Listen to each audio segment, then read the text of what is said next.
Um,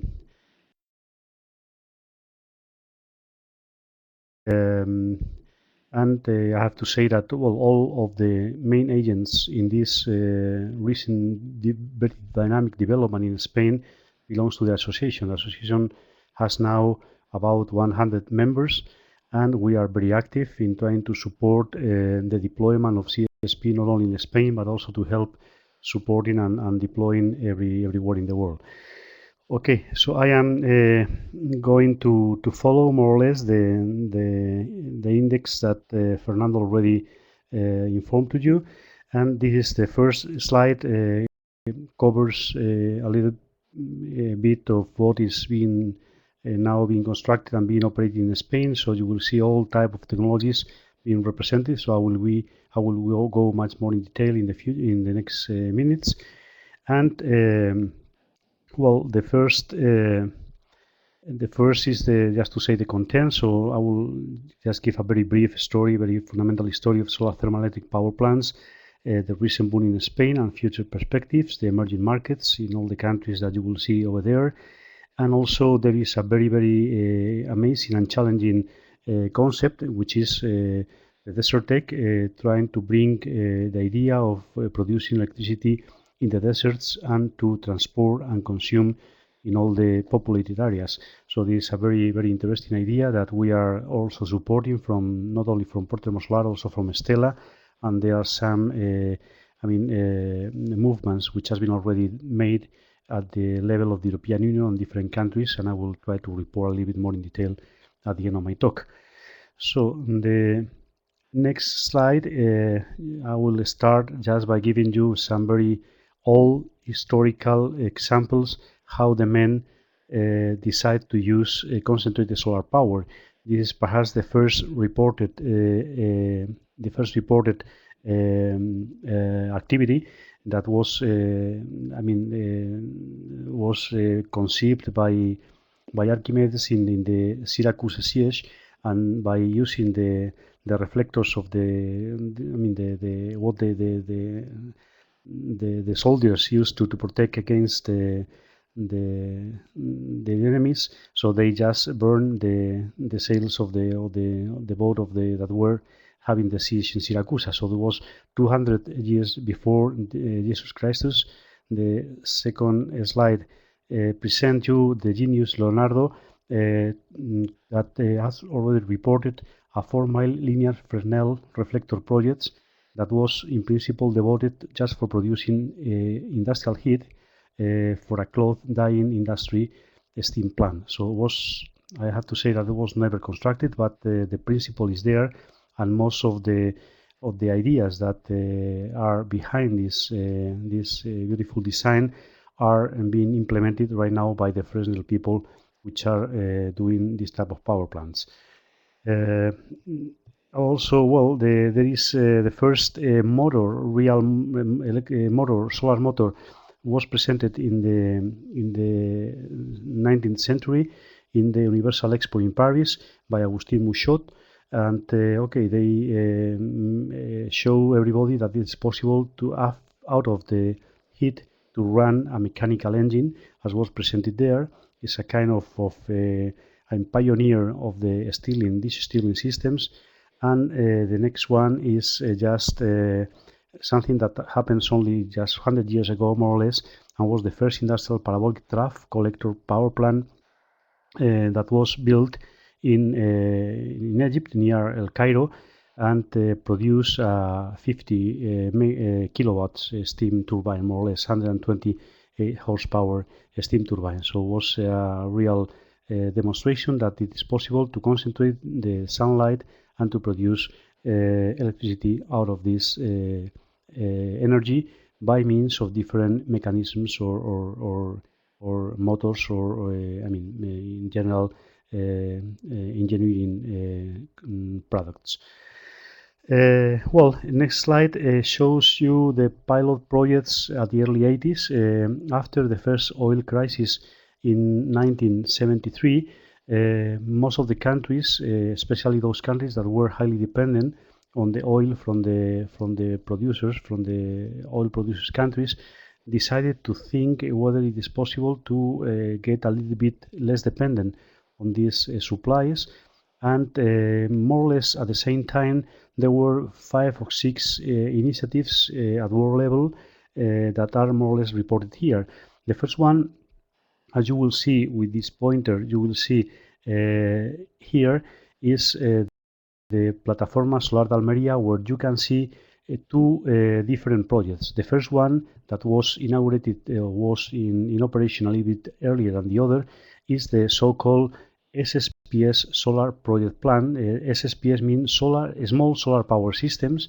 This idea of the International Energy Agency was to put in the same place a similar power plant, one with the concept of solar tower, and the other with the concept the solar tower is here, and the other with the concept of parabolic draft collectors, which are here.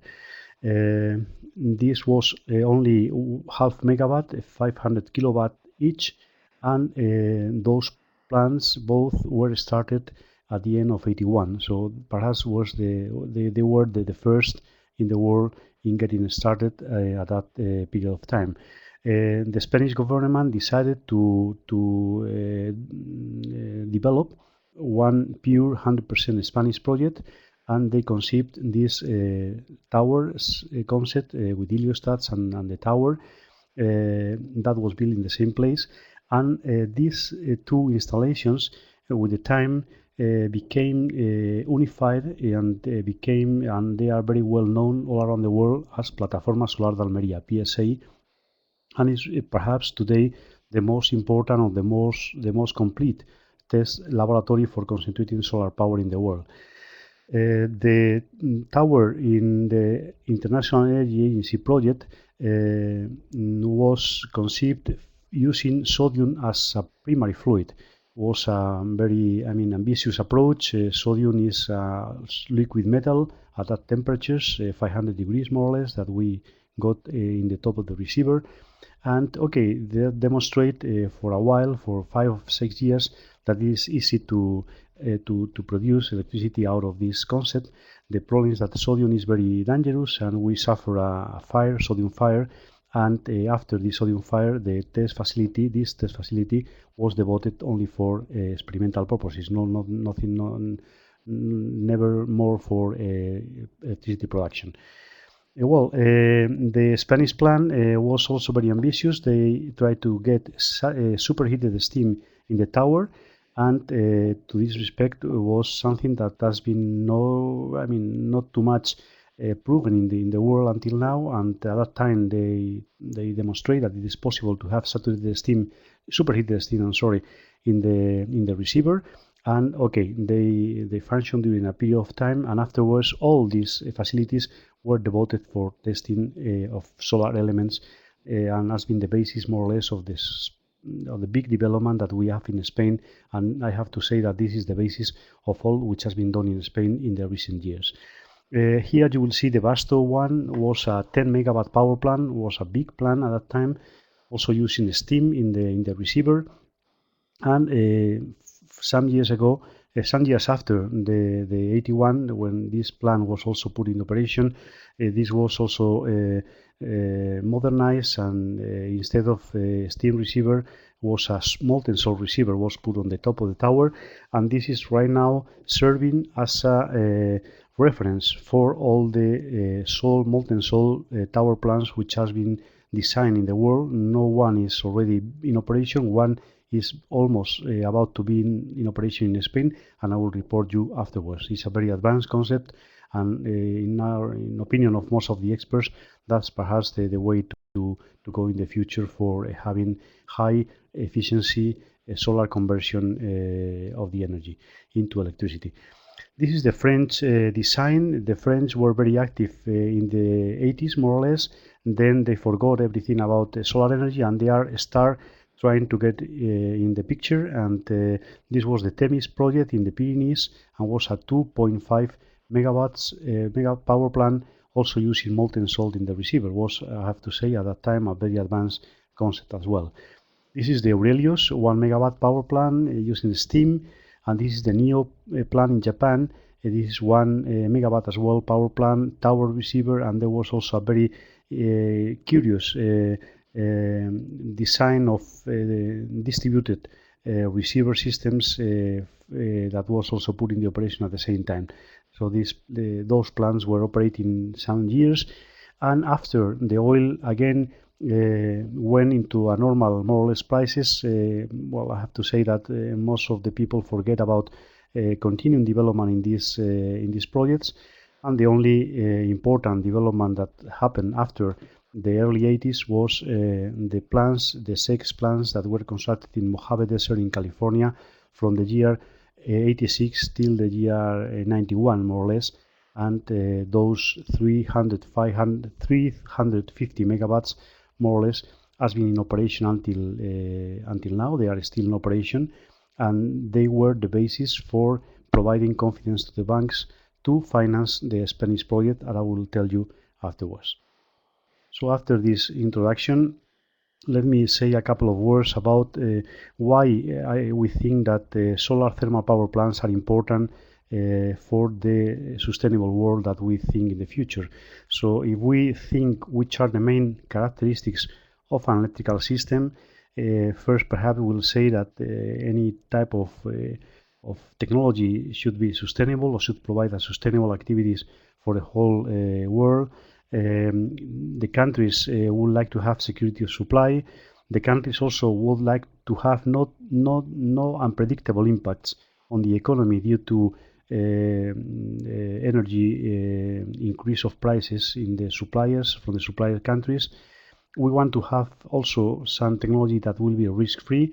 I am remembering the nuclear accidents, and very recently also the oil accidents in the Gulf of Mexico and in front of the Miami shore. I mean, this is something that we have to take into account. So there are many oil accidents which are not very much reported in the media, but there is a lot of leakage from all these wells, marine wells, into the sea that are sometimes hidden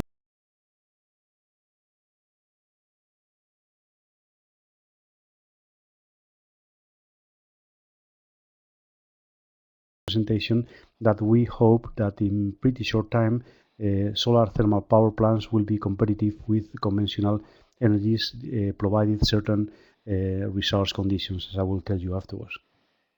So, in my opinion, renewable energies are the answer to those requirements from a sustainable production of electricity in the future.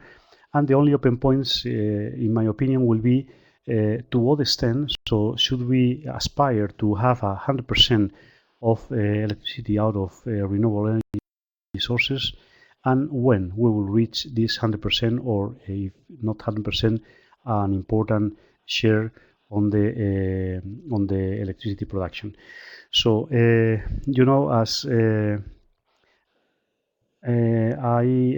I told you, we want to get rid out of those ways of generation, not too much oil dependent, not too much risky nuclear power plants, especially due to the waste story.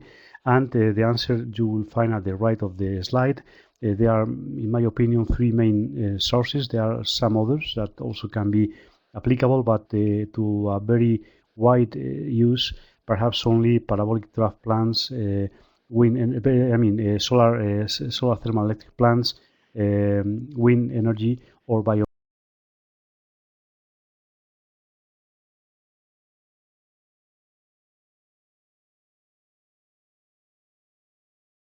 That right now solar thermal power plants are not the cheapest one, the cheapest technology in producing electricity. So it is true, and it's very well known, that wind energy is right now much cheaper than solar thermal electric plants.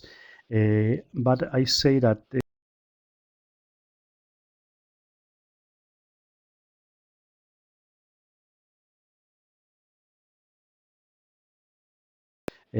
fluent character of this intermittent generation of electricity can have important negative effects on system costs. For instance, if you want just to put one wind park very long, very far away from the consumption point, you have to build a new transmission line that will be only in operation, say, 2,500 hours per year.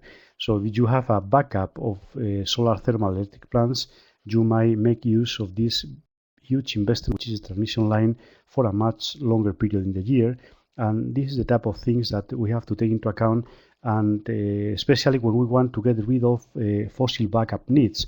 Wind energy will always require, in Spain right now, the backup of winds is combined cycles, and wind people can only survive in the future if they have backup for compensating the fluent character of the wind energy. And to this respect, I think solar thermal electricity can play not only this backup for the wind, but can be also play a very important role by ourselves, trying to produce electricity at a very competitive price in short period of time. Wind is being supported since long time ago, while solar thermal electrical plants are only receiving some supports only very recently. So that's why we are perhaps 10 years behind the wind in price of the electricity, but I hope that by the year 2020 or even earlier, our price will be very, very competitive. So, and also that's why I say that the high potential storage capability, hybridization features, and especially room for cost reduction. We are just in the third generation of plants. We hope that the new plants will have much less investment costs. Well, that, in my opinion, make essential the role for STE. STE is also well known in the European, in American areas as CSP. So when I speak about STE, I am referring exactly of CSP as well. So it's synonymous for us. So in the future generation mix, countries with enough solar resource will have a very important share of the electricity produced by solar thermal power plants. Well, let me just concentrate on the situation, the recent boom that we can show, and we are very proud of it in Spain, and the future perspectives. We are proud, as I told you, that Spain is showing the way for all the countries, but we hope that the other countries with much better solar resource will overpass us and will be the leader countries in the future. Right now, Spain is playing this role. I hope that will be only for a short period of time, and I hope that solar thermal electrical plants will be developed in other regions of the world very, very fast and very soon. So, in Spain, why Spain is so advanced? So I think that solar thermal electrical technology is a success story of public support to art and for research and technological development. I am also proud to show you in the right part of the slide the so-called first Spanish, or perhaps is the first European heliostat that we built in 1977. I myself participated in, and I did the basic design of this heliostat, and this heliostat is now as a piece of museum that say hello to everybody that want to visit the Plataforma Solar de Almería. So it's the first element or component, solar component, that you will see when you enter into the Plataforma Solar de Almería. So since the late 70s, at least in the Plataforma Solar de Almería, the support has been continuous from the Spanish government, and we also were able to support the development of the Plataforma Solar de Almería due to the highly specialized and qualified education in several Spanish universities, mainly Seville, Almería, and Madrid.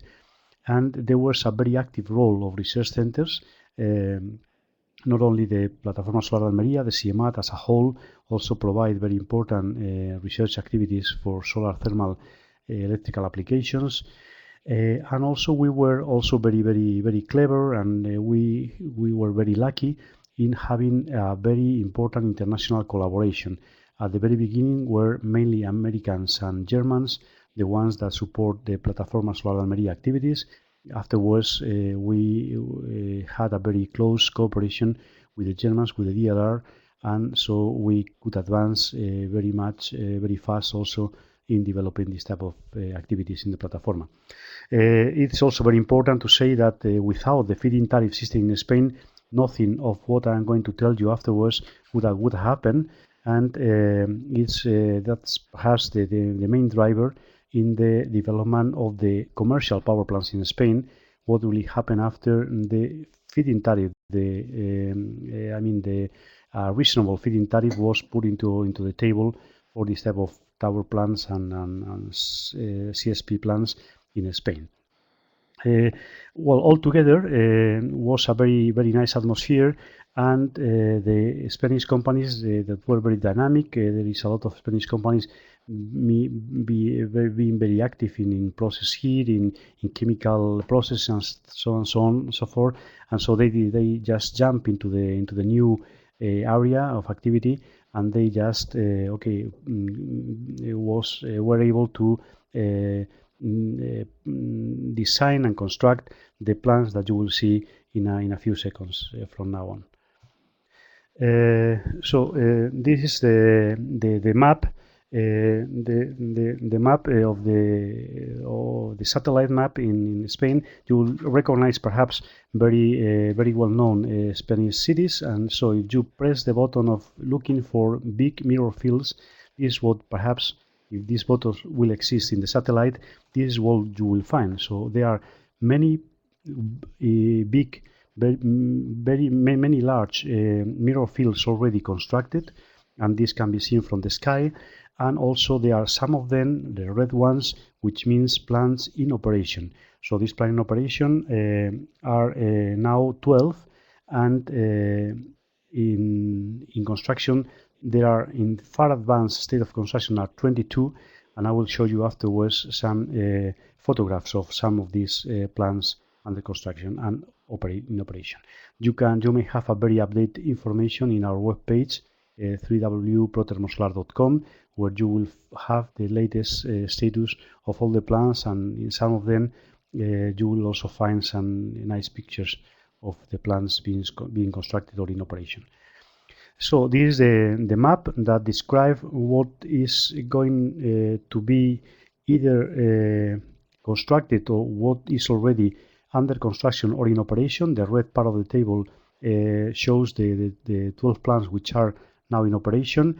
The other shows the plants which are in a very far advanced state of construction, and the green ones means plants which has received the authorization to be constructed under the current feed-in tariff system. So this is most likely all of these, in total more or less 50 plants, will be constructed, will be all in operation by the end of the year 2013.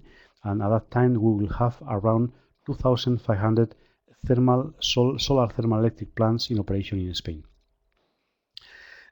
Some nice pictures of what I am talking about. This is a very important complex, a very important site. Belongs to Abengoa in Seville. You see at the rear part of the slide the two towers in operation. You may have at the upper right side of the slide also some more closer picture of these plants in operation. And you see in the down part of the slide 3 plants, 50 megawatt each, parabolic trough plants. So you have there 5 plants already in operation. Solnova 1, 3, 4, which are the parabolic troughs, and PS10 and PS20, which are the towers that you see in the rear part of the picture. When you see this symbol, it means that the plant is already providing electricity to the grid in my presentation. Well, in the next slide shows you a very important step forward in developing of solar thermal electrical applications with this type of plants. This is the Andasol 1 and 2. Andasol 1 is in the first part of the slide, and the most important characteristic of this plant is not only that this is a 50 megawatt power plant, but especially is the so-called storage system. These are the 2 storage tanks that you will see there, and by means of these storage tanks you can provide the full following of the load which is required by the electrical system. So you have dispatchable power plants This is a 7.5 hours of storage, and you can provide electricity not only during the time that the sun is shining, but also you can provide electricity when the sun after the sunset, and you can follow exactly the type of requirements for production that the TSO, the operator of the grid in the respective countries, is requiring from this type of plants. So this is a very important step forward. These plants and these tanks that you will see in this picture are in operation more than 2 years ago without any important incident. So this is a proven and fully commercially available technology, which, as you will see afterwards, has been replied in other plants. This is the Andasol 1 and 2 belong to ACS Cobra. This is the Exasol 1 project in also 50 megawatt power plants with 2 tanks of 7.5 hours of storage. And this is in Extremadura. It's also connected to the grid.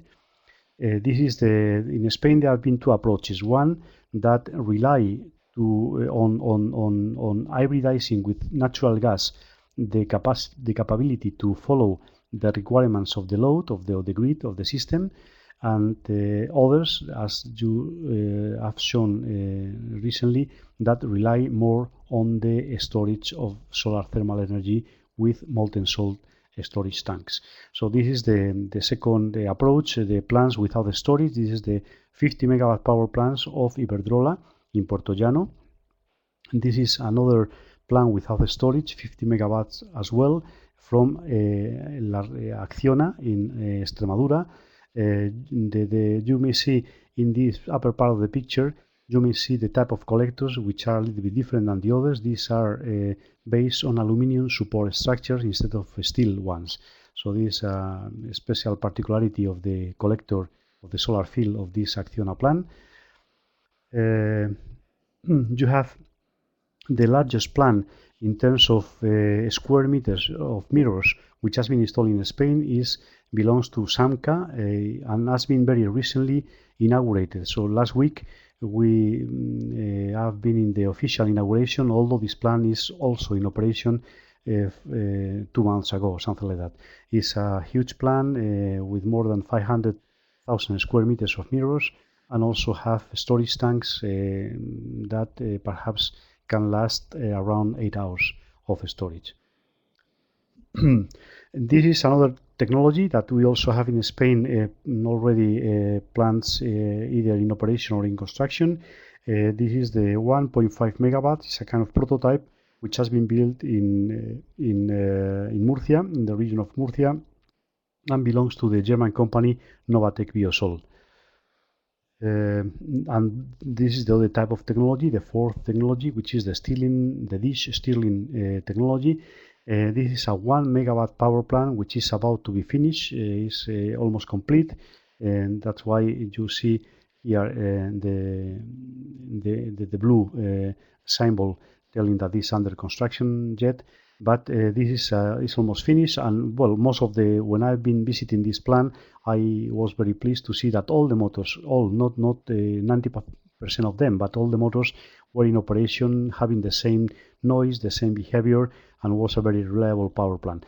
The motors belongs to Infinia, to the American company Infinia, and they are motors of 3.5 kilowatt each. This is another plant which is about to be put into operation. It belongs to Siemens. Sacyr is in the province of Seville, and is also almost complete, and perhaps will be next week's start the connection to the grid test. And this is a very important plant that I also, although it's not completely finished, I would like to tell you that this is perhaps the first plant of the new era of high efficiency solar power plants. This is a tower plant using molten salt in the receiver. It is very reliable, and also the efficiency of this plant is much higher than the parabolic troughs.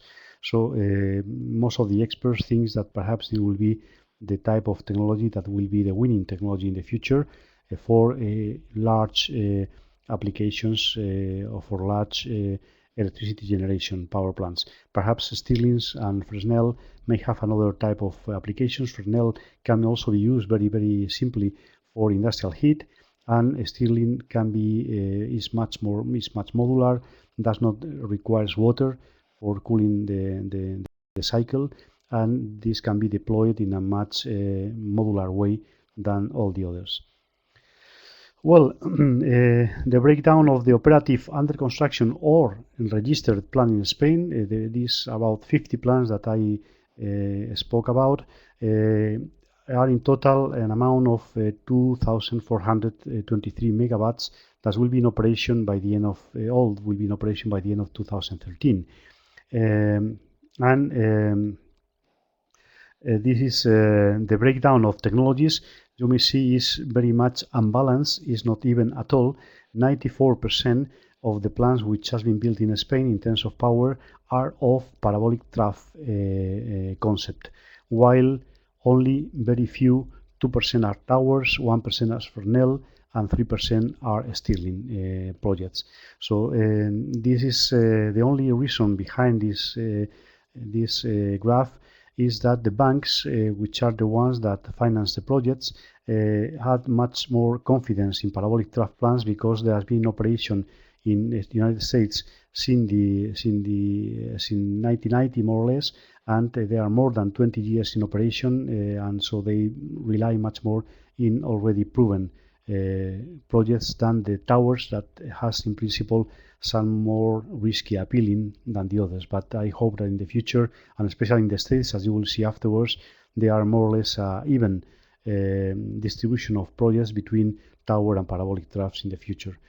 And talking about the storage or not the storage, you see there that most of the plants in Spain are conceived with storage, which in principle make much more sense and provide to this type of electricity generation full capability for dispatchability and being friendly to the grid.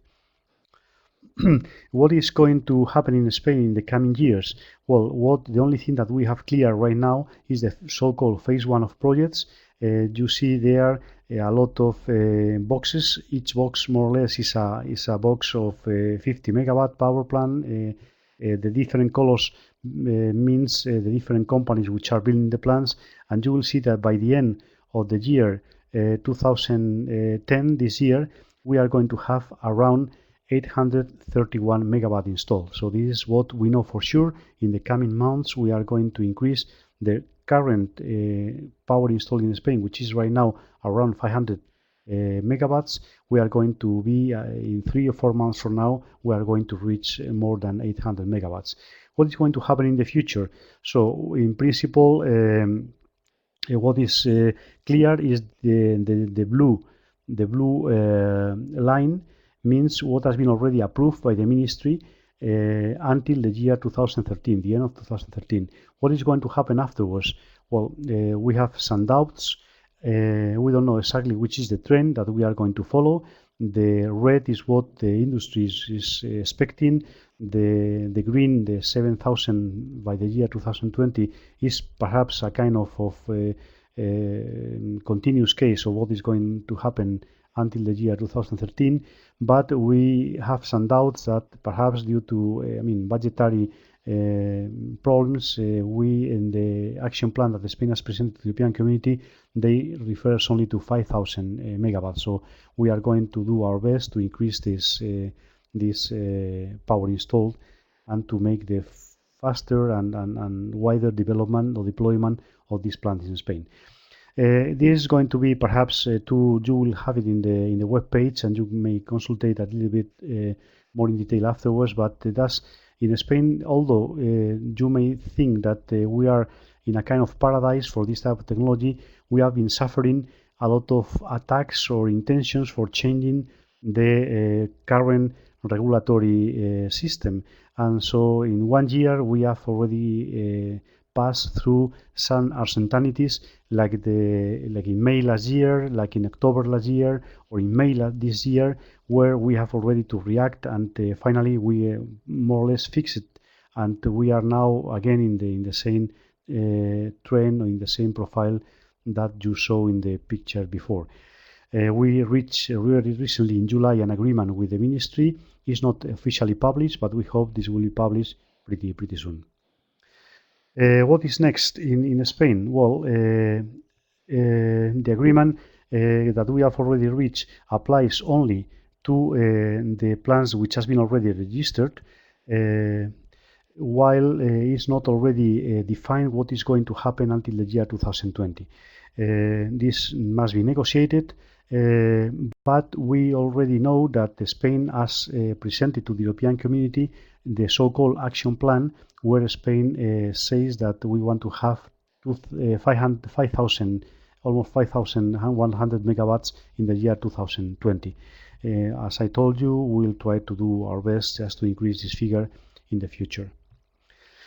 Spain is plenty of sites for building this type of solar thermal electric power plants, and this is an example of the number of megawatts that have already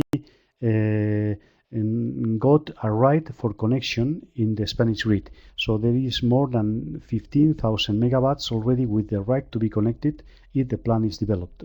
To have a plan developed, there are some other conditions that has to be fulfilled, and it's not going to be the case except for these 2,500 megawatts that will be built until the year 2013. All the others are projects which are in reserve, and well, this is a really true pipeline of projects, because there are places where you have all you want. You have water, you have sun, and you have land, and you have no environmental problems to build your plant. So this is a very important pipeline of projects that we hope that will be developed in the future in the coming years.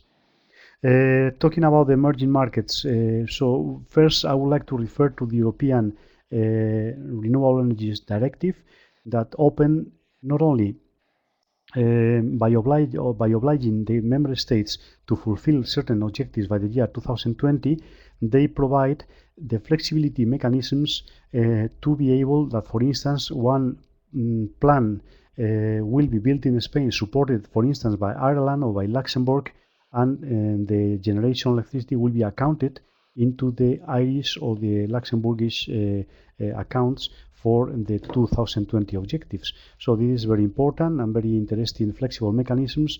Right now, doesn't seem to be the case to be used by the countries, but I am quite sure that as we approach more and more to the 2020, the countries will find that they have to make use of these flexible mechanisms for being able to fulfill their goals, which are being compulsory. And also Spain, for sure, is prepared to help all these countries with joint projects. But Article 9, and this has something to do with the Desertec concept that I will refer afterwards, refers that the countries can also fulfill their objectives not by doing things in their own countries, but also importing either from other European countries or, in this case, from third countries, like, for instance, the Sahara Desert or the Northern African countries. This has been the basis of the Mediterranean Solar Plan, and I will tell you a little bit more afterwards about this point. If you look into what has been already declared by the sunny countries in Europe, this is what is to be expected to have by the year 2020. Portugal, Spain, France, Italy, Greece, and Cyprus has declared that they would like to have some part of the generation mix by the year 2020 with CST power plants. And Spain appears to be the largest country, but it is also interesting that there are other countries that also want to follow this track. In the United States, there are the oldest plants has been the so-called Mojave or Kramer Junction or SEX plants, which in total has a power install of 354 megawatts. These plants are in operations since middle 80s or early 90s, and so there is the track record of operational behavior of this plant is very large, and that's the reason why the banks, the first project that they have supported, are projects which are similar to this design of Mojave plants. There are some other projects which has been already built. One very recent project that was built in the year 2007 was this Spanish project in Nevada. This project belongs to the Spanish company Acciona, and it's a 64 megawatt power plant. There are also some other more innovative approaches for modular tower as the towers from eSolar in Lancaster, a 5 megawatt power plant with 2 towers, and there is another one 5 megawatts as well with the principle of Fresnel linear reflectors, which has been built also in California in Bakersfield. Well, which are the prospects for USA? So there is an increased awareness in utilities, policymakers, and investors. There is a complex system for tax credits, stimulus bill, treasury grants, loan and guarantees for loans, and also the renewable portfolio standard that in some states are compulsory for the utilities. There are many PPAs, project power purchase agreement, which has been signed around 8,000 megawatt with the southern western utilities in the United States. But none of one have already started the construction yet. But we hope that before the year 2010, as they need to demonstrate that they have already started the project just to receive the support, I hope that many projects will be launched in the coming months in the States, and we'll be more than pleased to see that this is going to happen. And also the number of projects based on tower concept or trough concepts are more or less similar and equal. This is the breakdown of the projects, and you see that in towers there is around 3,000 megawatts, exactly the same that in trough systems is again 3,000 megawatts. There are some dishes and also a little more less Fresnel. In total, this is the 4,000 megawatts that I already told to you before. Some examples, there are huge projects. In Spain, we have the limitation of 50 megawatt power plant to receive the premiums and the tariffs. In the United States, this limit doesn't exist. That's why you may have such a huge projects like the Solana project with 280 megawatt gross output with 2 conventional steam turbines. In the MENA region, in the Middle East and Northern African region, this is what happened very recently. There are 3 integrated solar combined cycles which are in operation, and there are another 100 megawatt plant, pure solar, which has been already awarded to the Spanish company Abengoa very recently to build 100 megawatt 100% solar in Abu Dhabi in the Emirates. There are another plans which has been announced. You may have a much more detailed look afterwards in Morocco, Algeria, Tunisia, Libya, Egypt, Sudan, Syria, Israel, Jordan, Saudi Arabia, Iran, Kuwait, the Emirates, Oman, and Yemen. They all have announced some activities in STE projects. In India, there is also a very ambitious plan. India is very much depending on even they have more than 25 gigawatts of diesel, the electricity generated by diesels, and there is a very important room for deployment of solar thermal electricity power plants. And some feed-in tariffs has been already announced in different states, and there are also some kind of federal support for all these type of activities, and we hope that India will be one of the most fast and large players in this field in the coming years. In China, it's a little bit not very well known what they have in mind, so I've been with Chinese people in several seminars and congresses, and I haven't got very real figures what they have in mind.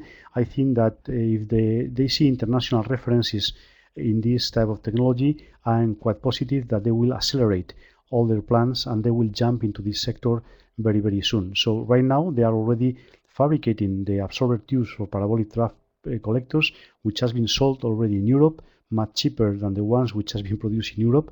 And so the Chinese, if they see that there is a place for business, I am quite sure that they will do all the best and very quick just to jump into this type of technology, either at commercial plants in their own country or just producing components for all around the world. And in Australia, they also have the flagship program, solar flagship program. They have in mind to build very soon 100 megawatt solar power They will combine photovoltaic with CSP or with STE. And right now there has been a first call, and there is a short list of promoters, and perhaps by the end of the year, the first contract for more than 100 megawatt power plant of solar thermal concept will be awarded in Australia.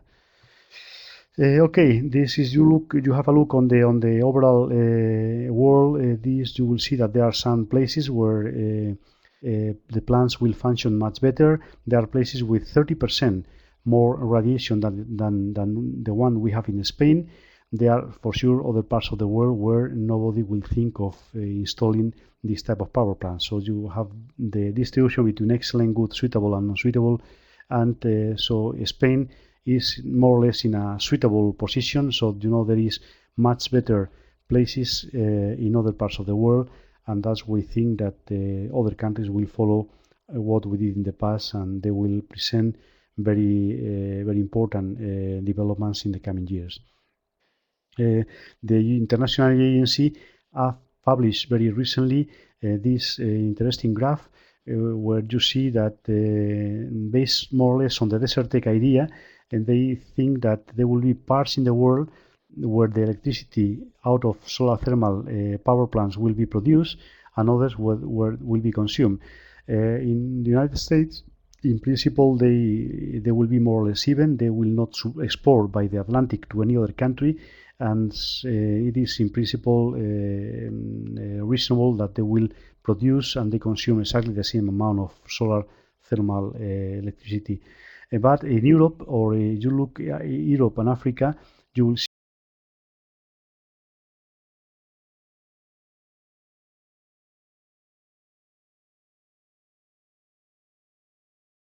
rather limited. No, not limited until the figures that we have now, but thinking in very big deployments, we are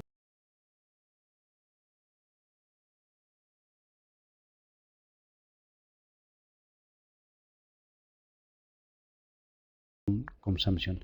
While in India or in Australia or in China, the figures of production and consumption will be more or less even.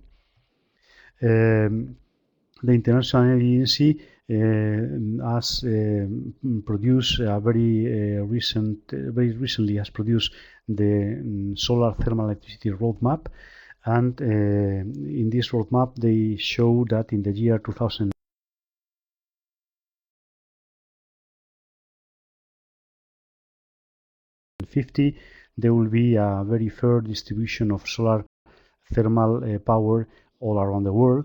Europe, as you see, is the dark blue at the very top, and you will see that our role is going to be very little compared with the role of STE in all the regions in the world.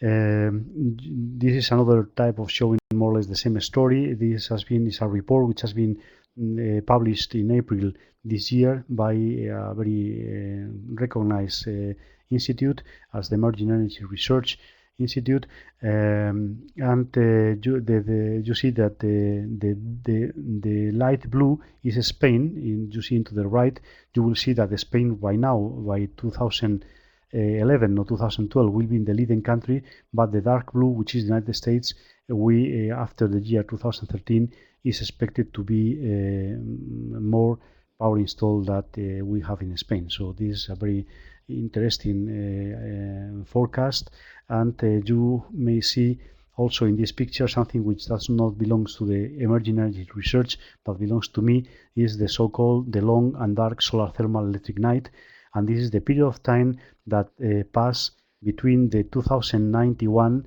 until 1991 until the 2007, when the first Spanish plant, the PS10 of Abengoa, the first tower, was built. So there was a period of, say, 16 years where almost nothing happened in development, in deploying this type of technology. So this is what we in the sector call the long and dark solar thermal electric night, that we hope will never happen again.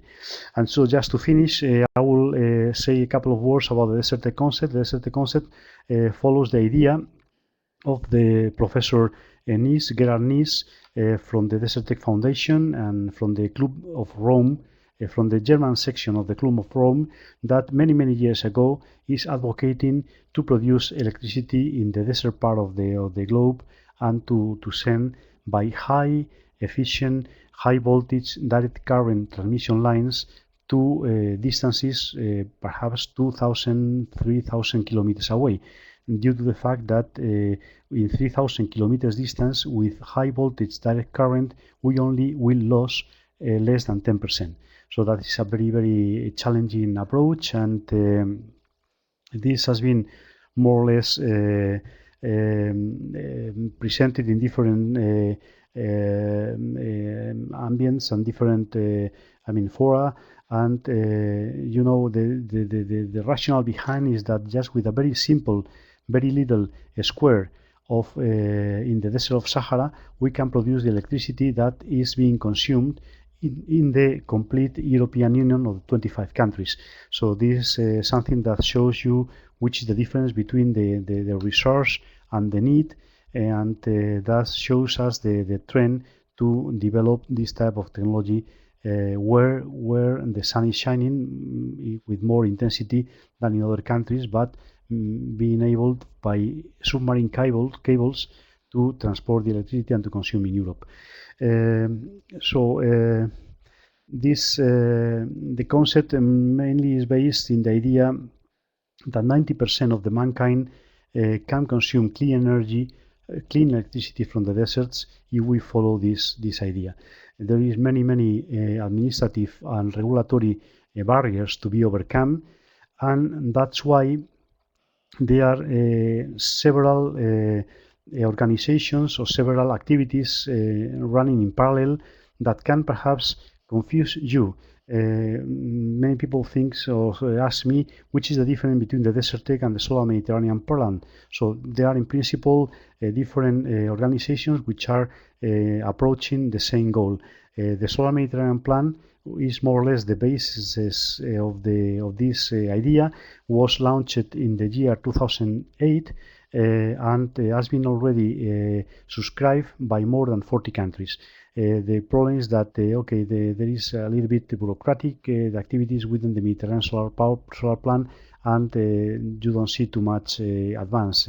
The paving the way, the European Union, realizing that there is a lot of difficulties, a lot of barriers, they have already awarded one contract very recently to put on the table all the barriers that need to be overcome and some solutions to overcome these barriers for producing electricity, let's say in Morocco, and to import this electricity to be consumed, for instance, in Poland.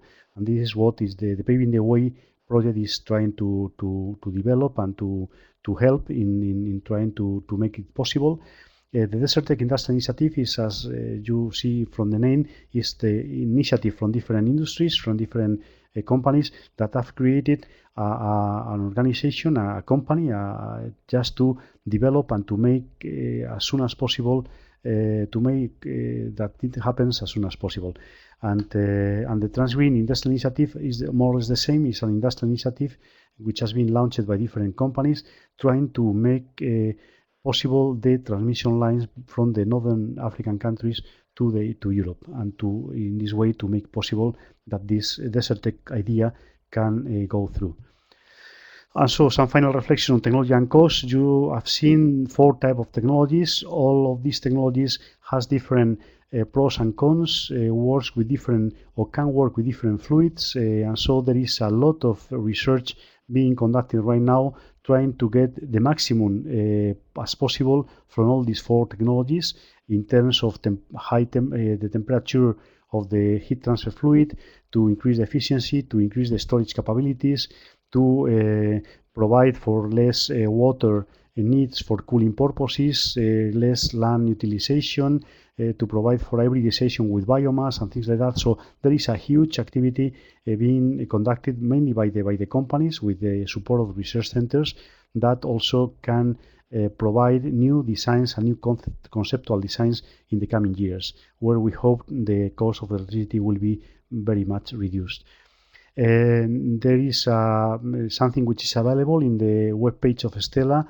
There is a roadmap that we did from the European industry of solar thermal electricity production, and this is the main figure that shows you the expected reduction of cost to have less than 50% of the current cost already achieved by the year 2020. And in my opinion, this is pessimistic. I am quite positive that due to the important developments that we are going to have in the United States in the coming years, we are going to reach this 50% cost reduction much earlier than the 2020. And just to finish, to tell you that we are talking about one technology, one resource with a high potential, which is dispatchable. That's the main difference between photovoltaics and solar thermal electrical power plants, which is going to be competitive pretty soon. And right now, if you look into the prices which has been already admitted in the PPAs which has been signed in the United States, you will have for high radiation countries, high radiation sites, you perhaps have already now figures around 15 cents of dollar per kilowatt hour, which is half of what is being paid in Spain with the feed-in tariff, and in my opinion will be even fairly reduced in the coming years. There is a lot of synergies between industry and research and development bodies, agents, and this is also very important to be pointed out. And for those regions that have good solar resource, by implementing this type of systems, they will see the fast and an important regional development. We in Spain, the first plant which was constructed in Spain had only 40% of local Spanish content of the whole value chain of the project. Right now, all the plants which are being constructed in Spain have more than 80% of local content in the whole value chain of the project. So the regional development for this type of systems is very high. The amount of people which is involved for building one plant is also very high, and that's why we think that is a lot of good prospects in the future to be realized pretty soon. Very interesting And so I presentation. want to finish right now my Now we change presentation, configuration saying thank you to and you for your attention. Thank you let's very maybe much. go for a short list of questions. We don't have much time today, so you can submit your questions. We will try to treat them either orally now or later. We will provide a written answer.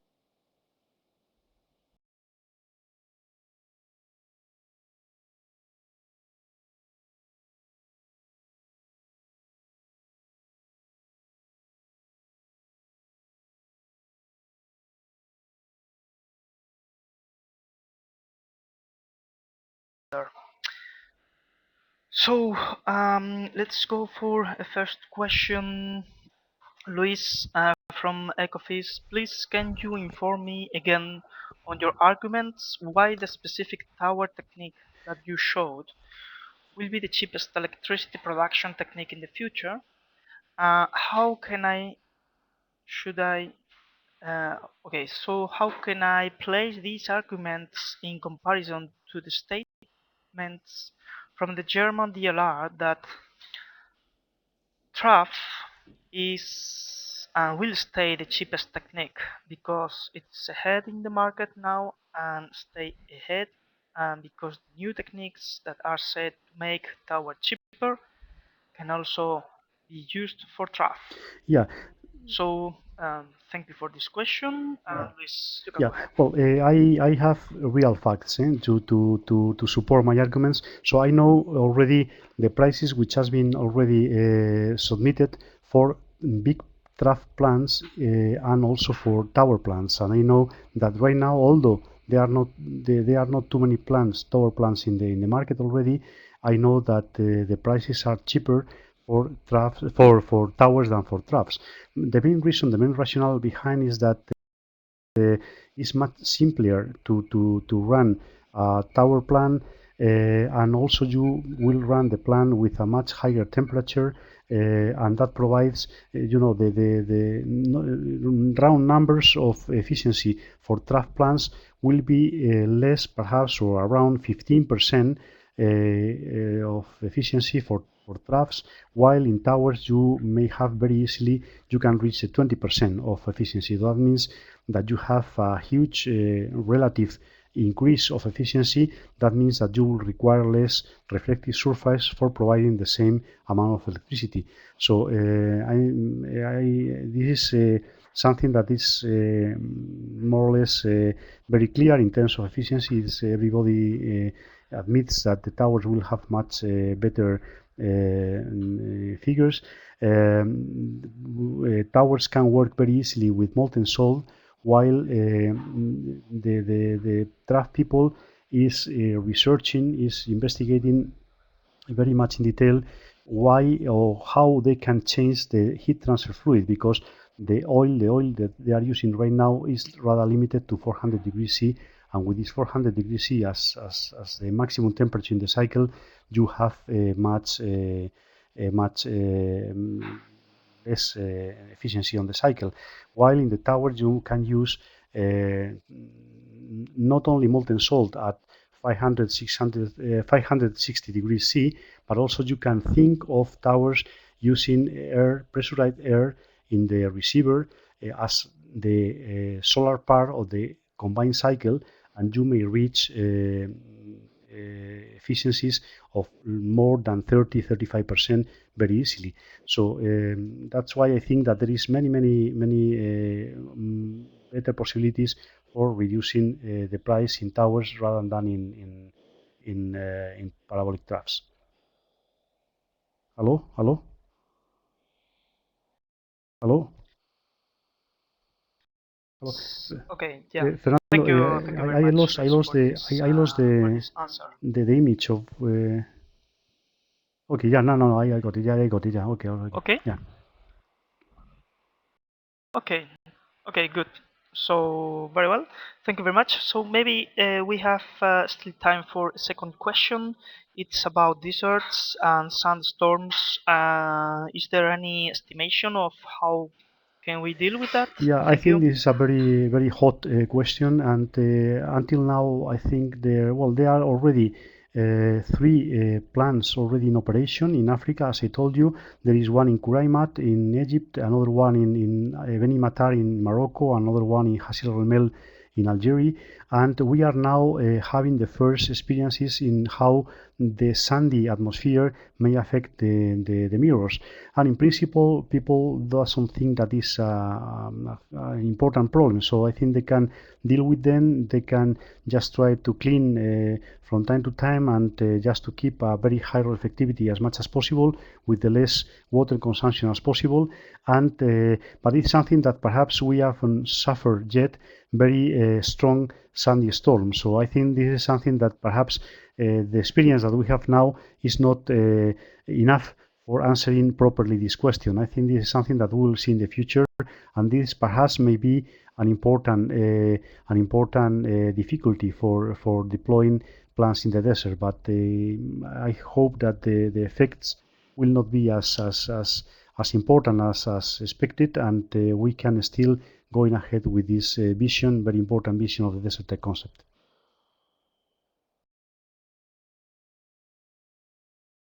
Hello? Okay, thank you very much, Luis, for this answer. Okay, so maybe we have to go for the last question today. Unfortunately, we cannot remain for much more time.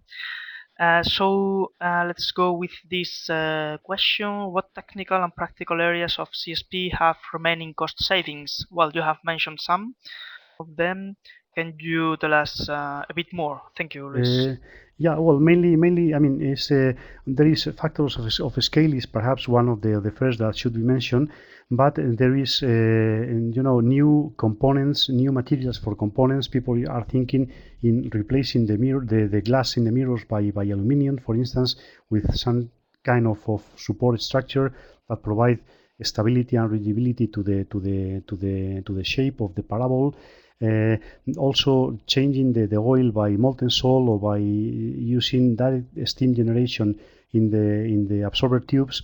That may be also ways of increasing efficiency and reducing costs. So if you produce, for instance, direct steam in the absorber tubes, you will not need and steam generator, and you will not need all these heat transfer heat exchangers for different fluids just to get at the end of the day this steam to go to the turbine. So there is, also I refer to the change of concept of parabolic trough to towers. Perhaps if we find in some years from now that tower is the winning concept, we will have an important breakthrough just in jumping from one system to the other, and we may have a very important increase of efficiency.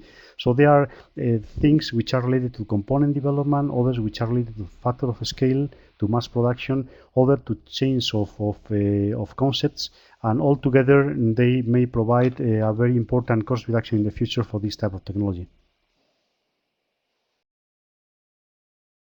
Great, thank you very much, Luis. Another question, what's the minimum capacity for cost?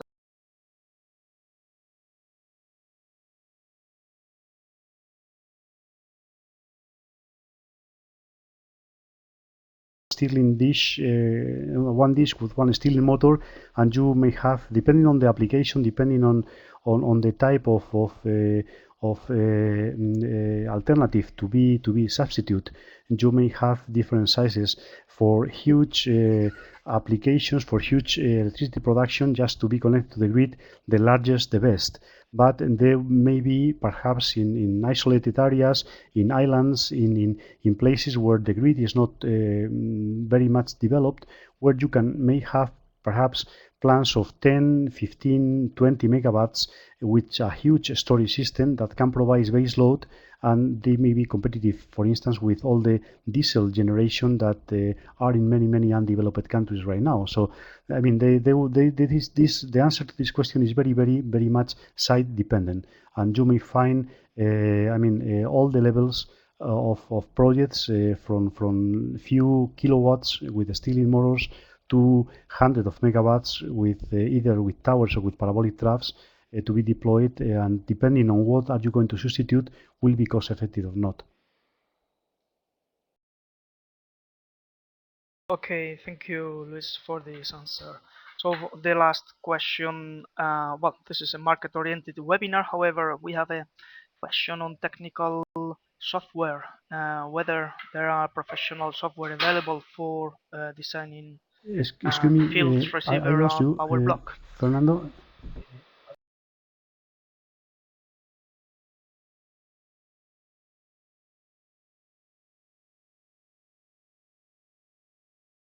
You have the question in the Yeah, Q&A Okay, chat. right. Okay, so there is different. I mean, there are some softwares which has been very. I mean, the SAM is something that is available on the internet, and you may have it. You may download, and the SAM is a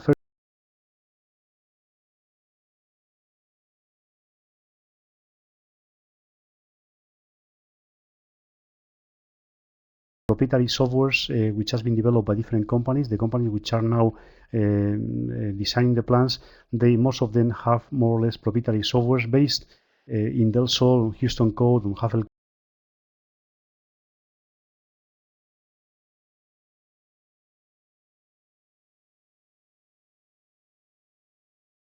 And perhaps the SAM is something that can be recommendable for first design. So if you want to make a very detailed design, perhaps you may ask to a consultant company, or just to make a much more closer approach to your needs. But for first approach, perhaps the SAM for parabolic troughs is something which is recommendable. Great, thank you very much, Luis, for your answer. So now we adjourn hereby the webinar. Thank you very much for your participation, and see you soon in the coming sessions. So Luis, the floor is yours to say goodbye. Thank you.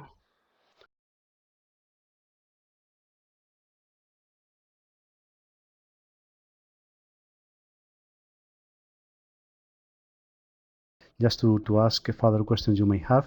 And okay, I thank you for your attention and for your participation and for your kind questions. Okay, thank you very much.